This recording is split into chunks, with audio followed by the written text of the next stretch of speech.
Well, I haven't done a video like this for a while. I'm getting towards the end of book 3 of Generation Moon.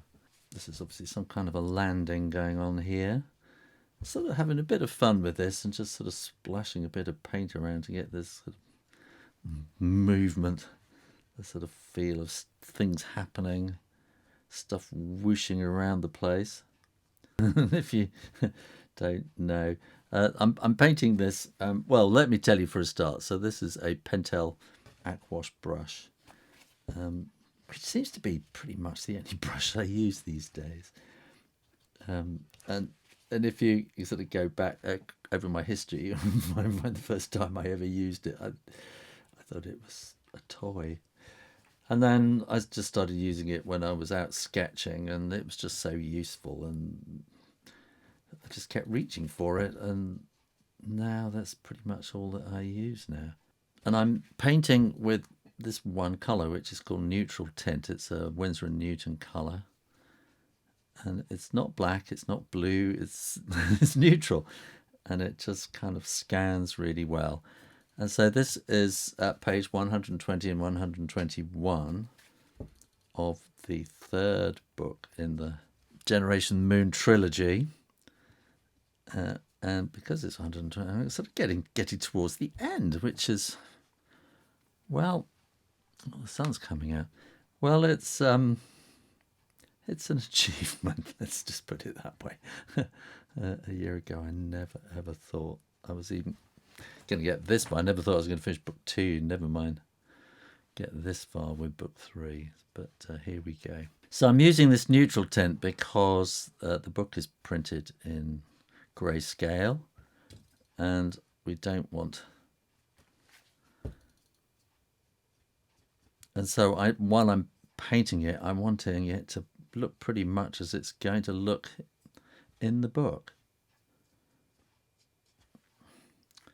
And here I'm just sort of doing this whooshiness like this. Now, I don't know if you can see, but there's a very sort of rough pencil line here, which is the outline of where the text is going to be. So I don't want the picture to be underneath the text and kind of get all confused. So I can probably put these little bits of sort of rock stuff going in here like that. Oh, I've been looking at quite a lot at explosions and clouds and things recently, because I've been looking at Tintin again, Hergé's Adventures of Tintin. In fact, it's been my bedtime reading for the past few weeks. He does these beautiful clouds and things, and I'm not saying I'm copying them, but I think I've been a little bit more influenced by them this time around than I would be otherwise. So I'll just sort of get this sort of rocket engine stuff coming down here. Whoosh, whoosh, whoosh. Like that.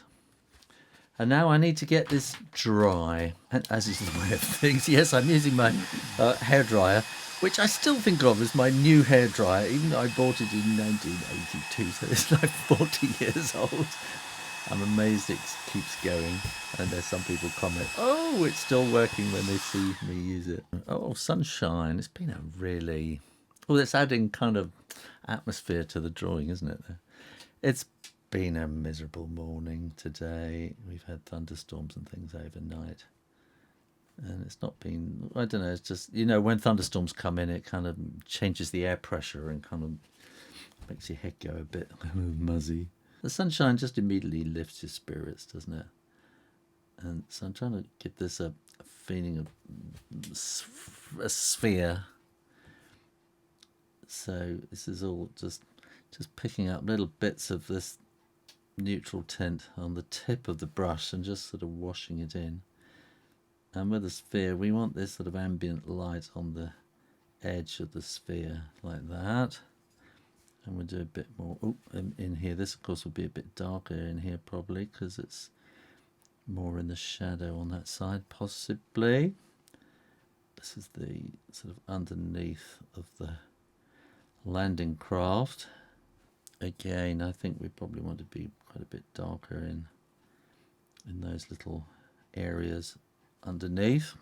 And these are the rocket engine cones. What are they called? nozzle extension, and being in space, these will be vacuum nozzles. So when you're taking off from Earth, then you have sea level thruster nozzles, which are much smaller and compact, and it's all to do with the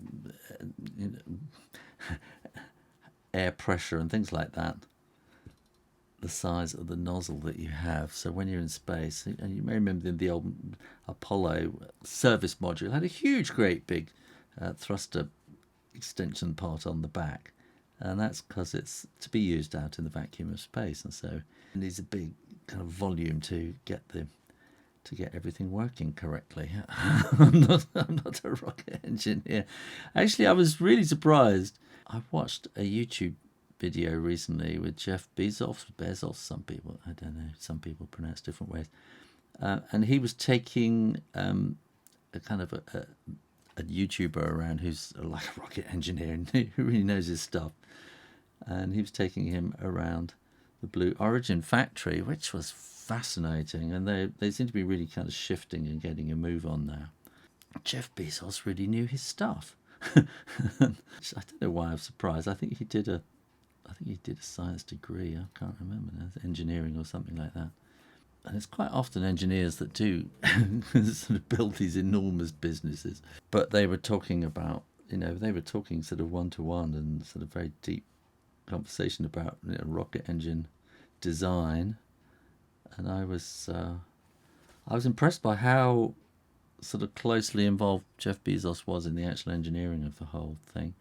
It'll be really interesting to see what happens when he finally rolls out New Glenn and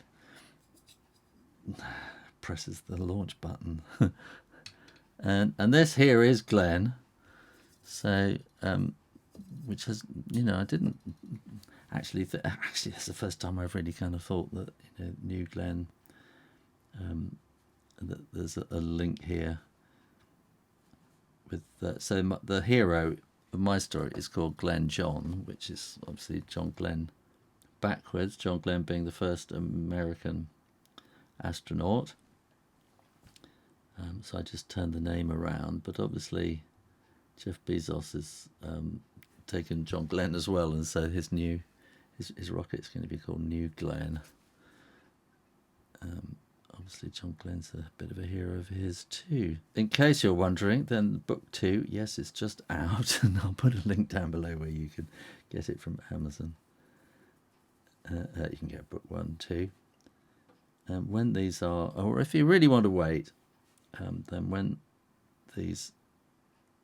I actually publish this, then I'm thinking of doing a box set, which I'm going to sort of actually make myself by hand. So it'll be a very limited edition if you want to have something like that. I'm having a really tricky time with like Elon Musk at the moment, because I sort of every now and then I'm sort of typing in, when is the next Starship launch? Because I'm just a huge fan of Starship. The whole SpaceX thing is just astonishing. The speed that they work at, and there's a wonderful channel called Marcus Howes. I'll put a link up here. If you follow that, and it kind of tells you each week what they've been up to. It is astonishing the amount of work that they do, and the speed that they are going. And the whole Artemis thing was what really sort of started me off on this. And I noticed kids were getting excited about space again, thanks to Artemis. But the plan is for Artemis to be the next moon landing. I don't think so. I think it's going to reach a point where Elon Musk is going to say, "Oh, I can't wait any longer," and he's just going to go independently and land astronauts on the moon, I think, and start setting up a base. It's it's just the speed they go at. But it's just a shame that Musk is sort of kind of losing it, isn't it? Really? I wish he would just stick to engineering and get out of politics.